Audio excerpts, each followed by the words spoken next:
I don't care about wrestling at all, so I'm not going to talk about wrestling while we watch this wrestling. What I'm going to talk about instead is the state of the world right now. And I feel like the state of the world is that we are valuing the wrong things in society. And specifically, what I mean is we are valuing a versus mentality where we pit people versus people and corporations versus corporations, brands versus brands. It's a very versus culture that we're in right now. And on top of that, we have elevated stupid things over smart things.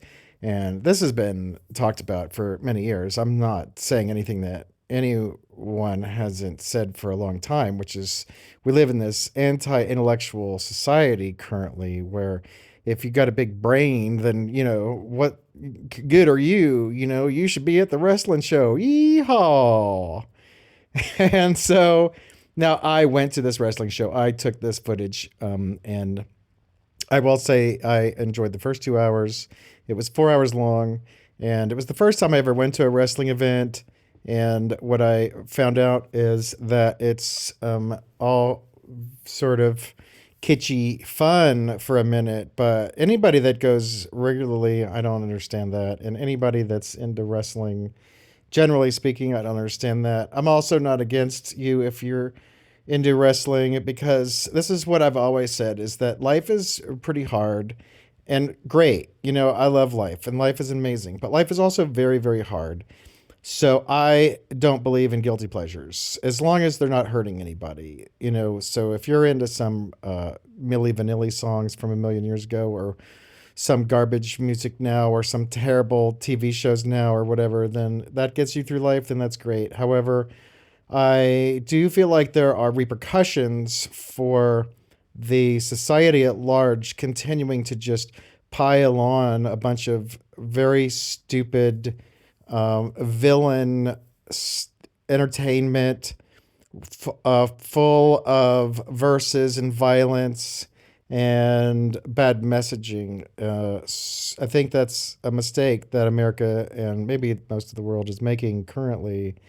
I'm not one of these people who's like Hollywood's the problem. I just think everything's the problem. That's the problem. The problem is everything. It's not just Hollywood, and it's not just politics, and it's not just Alabama, and it's not just anything. Everything is terrible now. Everything is, we live in the best of times and the worst of times. The best of times is like, you know, if you're lucky, you're living in a house with a roof and you're not living in a cave or out in the, woods. So like hundreds of years ago, you'd been in the woods with no electricity and no toothbrush. So in a lot of ways, the world is better. You have a phone, and that phone, the technology that's in your phone is more technology than Orson Welles had when he made Citizens Kane. It's just incredible what you can do with a phone. You can have an entire career on it. I mean, honestly, you could start your own business on a phone. You could make movies on it. You can trade stocks on it. You can literally become a billionaire just using your phone at this point, or you could become the world's greatest artist or the world's greatest writer. You could be anything, and all you just need is this phone. So everywhere you go, you have this phone. It's got your anyway. You know what a phone is, so I don't need to go into the phone stuff. You know about phones. And then even though we have inflation and all this other stuff, we also have access to like the most incredible amounts of food ever and the most diverse amounts of food. So if you're a fetishist, like look at all the foodie culture that's going on in America. It's like, you can have any food fetish that you could possibly desire, desserts and entrees and appetizers. Like you can go to Trader Joe. My God, have you been to Trader Joe's lately? Like they have 800 gazillion new items all the time, and they're all delicious.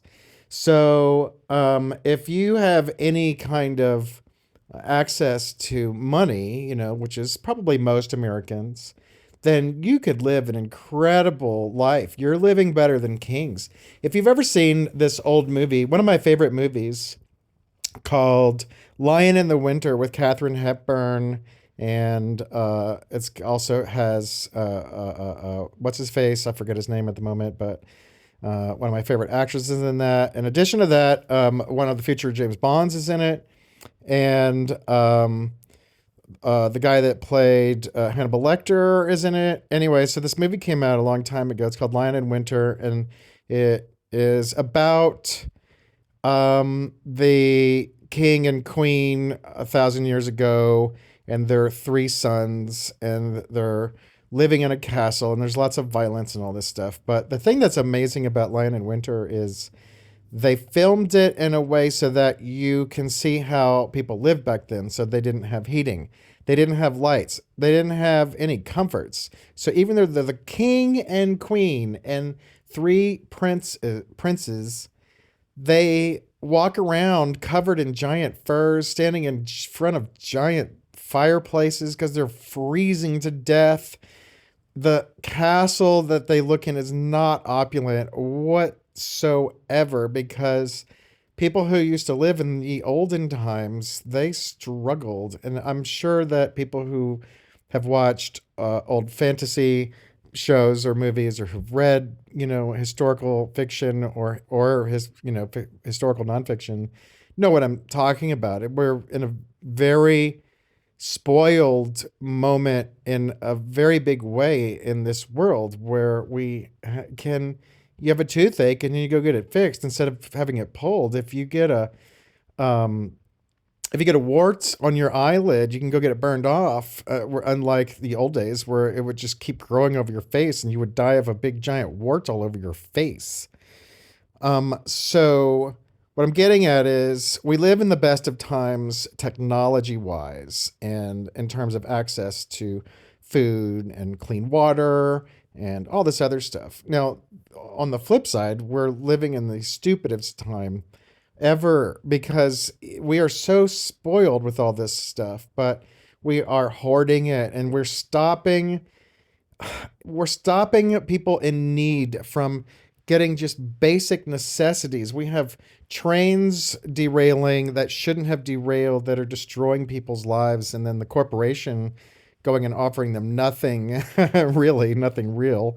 And then we have in politics, we have idiots that are calling for civil war, and we have just a tremendous amount of fear based media going on. And as a member of the traditional media, as a journalist, I'm not trying to, dump on journalism as a whole. I'm talking about, when I say media, that means all media. That means the news media. That means people at Fox News who are, in my opinion, not actually journalists. Or even some people at, MSNBC or CNN or whatever that I don't consider like real journalists. I consider the a lot of people in so-called journalism, but outside of journalism and in the overall media, YouTube and TikTok and the Washington, but also the Washington Post or New York Times or whatever. There's just this constant usage of fear to get us all to fight each other. And the end goal of that versus culture is to get us to click an advertisement so that advertiser will get a penny and then a collection of pennies over time. And that's the end goal. So we are literally killing each other for advertising dollars and for political people to get money and power and to sort of just keep becoming more egotistical and malignant. And so I'm not here to say that I think that we are headed to doom, or I don't think that we're, gonna maybe blow ourselves up like a lot of people.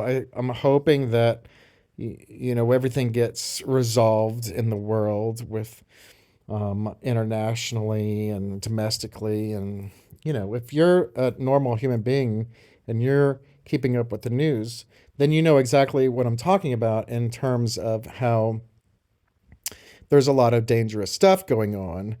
Now, I am an optimist and I am a cheerleader, so I am pretty hopeful that everything's going to work out. I also minored in history in college and almost majored in it. And that doesn't make me the biggest smarty pants in the world, but I'm just saying that I have context, and the context is that the world is always on the brink of disaster, and that's just how humanity is. It's not even the Earth so much as just humans are constantly fighting and everything. So it's not like it's a new development that we have a lot of stupid people trying to cause strife and violence for some evil purpose, like to gather more money and power and to just win. I'm have watched my fair share of motivational speakers, and I my favorite is this guy named Jim Rohn, Rohn, Jim Rohn, and he's the alpha omega of speakers who would give people confidence at speeches. And like, so one of the people that went to his speeches was Tony Robbins, and now then Tony Robbins went and started his own thing using a lot of the same words, or a lot of the same ideas at least, as Jim Rohn, and other people have too. So it's not he's not the only one. Anyway, so what I'm getting at is Jim Rohn said in one of his speeches about how he would go. He goes, "Oh, here I am talking to all you millionaires," and a normal person would say, "Why are these millionaires in attendance at a motivational speech by Jim Rohn?" And the answer is, Jim Rohn goes, when I walked in here, I walked past Mercedes and Rolls Royces and BMWs and all this other stuff. And here I walk in here, and you want more advice and more wisdom on how to get more stuff. And a lot of people don't understand that. He goes, but I've talked to a lot of rich and powerful people, and it's not just the stuff. The main thing that rich and powerful people want is to win. That's what they desire. So, I have always in my life thought, like, how much is enough? How much is enough for some very rich person to own? And that's not the question. The question is, how much do they need to feel like they have won? Look at Elon Musk. He's the richest person in the world. He won. He did all this stuff that objectively was helping the world, like, electric cars and all this. And then he goes and becomes this world's biggest troll, and now he's awful. And he's become a 50-50 person. Like, half of him did good things, and now half of him is just pure evil, just a vile villain, just ugh.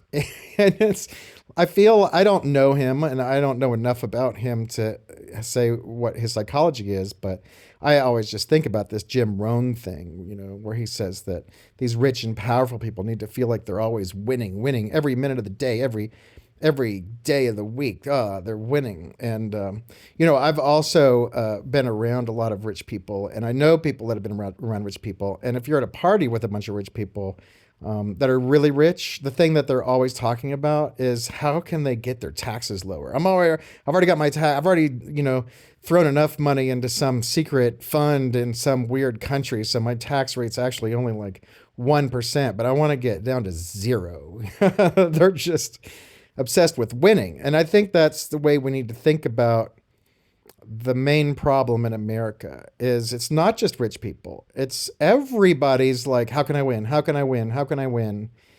And how can I win this argument? And how can I win this versus? And how can my side win against the other side? And how can my show win the ratings? And how can my stocks win? And how can my favorite musician win more awards? And how can I win more people in my DMs? And it's win, win, win, win, win.